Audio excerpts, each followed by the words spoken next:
Somebody call the firefighters because Canada's agricultural industry is being put into a fire by not only one, but two countries. This is a hot topic, and I'm excited to talk about it. Not only may we be hit with tariffs by the United States, but sneaking into the news recently, China also placed a 100% tariff to just over 1 billion of Canadian rapeseed oil, oil cakes, and pea imports, and a 25% tariff on 1.6 billion worth of Canadian aquatic products and pork. More on that later. Before you argue these tariffs from China are unjustified, you do have to consider this, though. 4 months ago, Canada imposed a 100% tariff on Chinese-made EVs to prevent a flood of inexpensive electric vehicles from entering our market, which posed a significant threat to North American EV manufacturers, of course. It's interesting, though, that we are only seeing the retaliation of those tariffs now. The timing may serve as a warning shot, said Dan Wang, China director at Eurasia Group in Singapore. By striking now, China reminds Canada of the cost of aligning too closely with American trade policy. So just take a second, take the statement. China reminds Canada of the cost of aligning too closely with American trade policy. And let's compare that to what you've heard from President Trump thinking about Canadians getting too close to China. It's like this.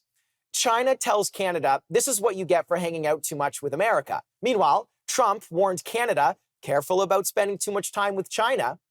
Canada, I would argue, is officially the kid caught between divorced parents, stuck in the middle, wondering who to listen to next. Well, tonight we sit down with agricultural industry expert to find out just how bad the agricultural industry is being hit with the increased talks of tariffs and implementation of changing the trade barriers.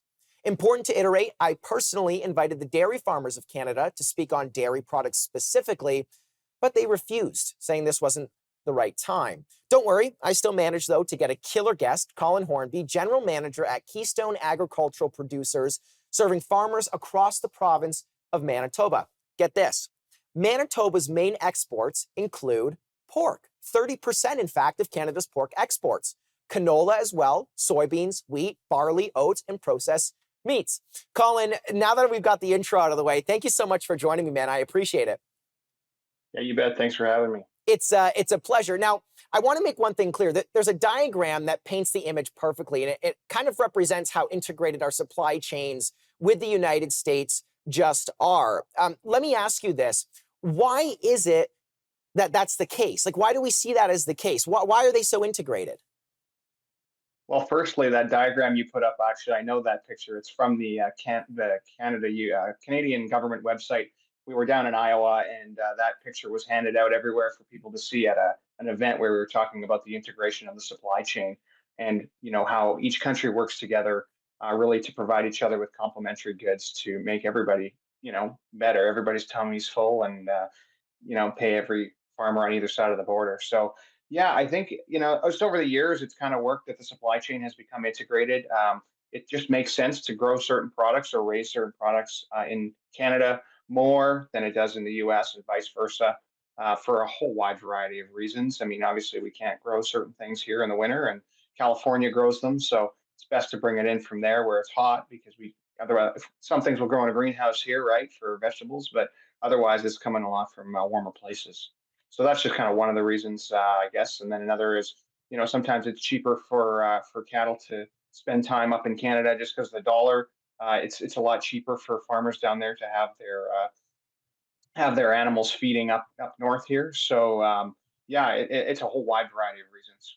So let me ask you this, Colin. We have about a minute left just in this segment. What is so important for Canadians to understand about the current situation around tariffs with the United States and with China? Because listen, China kind of hasn't been in the news, and I don't know if that's strategic. They've tried to stay out of it, but they did also place these tariffs on us as well. And this is something that's been acted right away. We're waiting to see what happens with the American tariffs as well, right?